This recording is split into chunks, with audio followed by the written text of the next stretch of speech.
I regularly get a bunch of questions about hormones. I will be responding to these questions over a series of videos.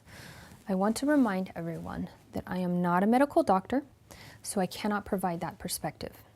However, I have observed a number of people go on hormones, and I have knowledge based on this collective experience. Also, I will be talking about testosterone and estrogen in each video if there are any differences between the two. Most of the time there are a lot of similarities though. Before you begin hormones, take your measurements. People will often measure their chest, hips, shoulders, and height prior to beginning hormones.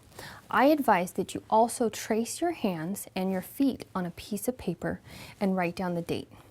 My clients are always wondering if they are actually seeing changes or just imagining them. Of course, when your clothing changes size, then it's obvious that you've had changes in your body. Now, when your shoe changes size, then you know for sure that your feet have changed. But if you are wondering about specifics, measure before you begin. And if you have just started your hormones, then you can still measure now, just make sure you put the date. Do not increase your hormones on your own. If you are on estrogen, you need to know your body can only absorb so much estrogen, and any surplus will convert into testosterone. The reverse is also true. If you increase your testosterone, it will convert surpluses into estrogen. Some of you won't believe me when I say this, so I advise that you search online to confirm for yourself.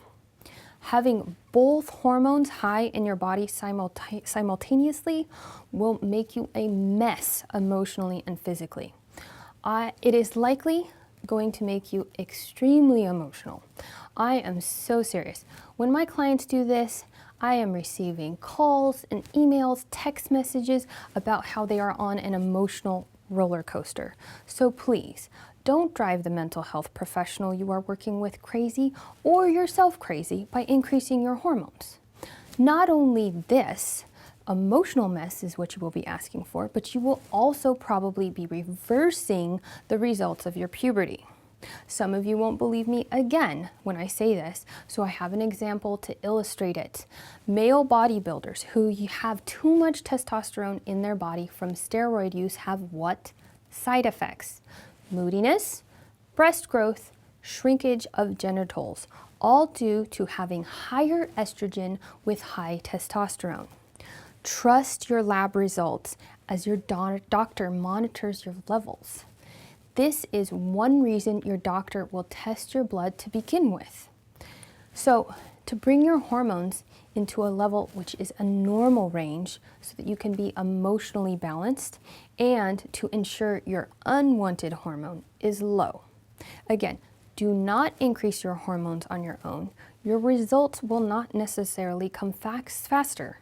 In fact, it may likely give you more problems. Stop using carcinogens immediately. Your body is going through puberty. This means you have one chance to maximize your results. Your body is hard at work with redistribution of body fat, changes in your body hair and your skin. How can you achieve optimal results when you are damaging your body cells? This means that if you smoke anything at all, stop it. Illegal drugs, stop it. How helpful is it to put poisons into your body, toxins into your body, requiring your body to go back and repair the damages? Allow your puberty the best possible results by not consuming any carcinogens. I have people say that they know others who used drugs or smoked something during their transition and they turned out okay. I will ask you this. While they may have had changes, what changes could have they been able to achieve if they avoided it for a few years? This is not too much of a sacrifice. And you don't want your doctor taking you off hormones because you messed up your body's organs with these carcinogens. Because guess what? Different carcinogens like alcohol, that affects your liver function, which also is affected by injections. So think about this. Before you consume any carcinogens, you are putting a lot more at risk than the cisgendered person consuming them. So just stop immediately.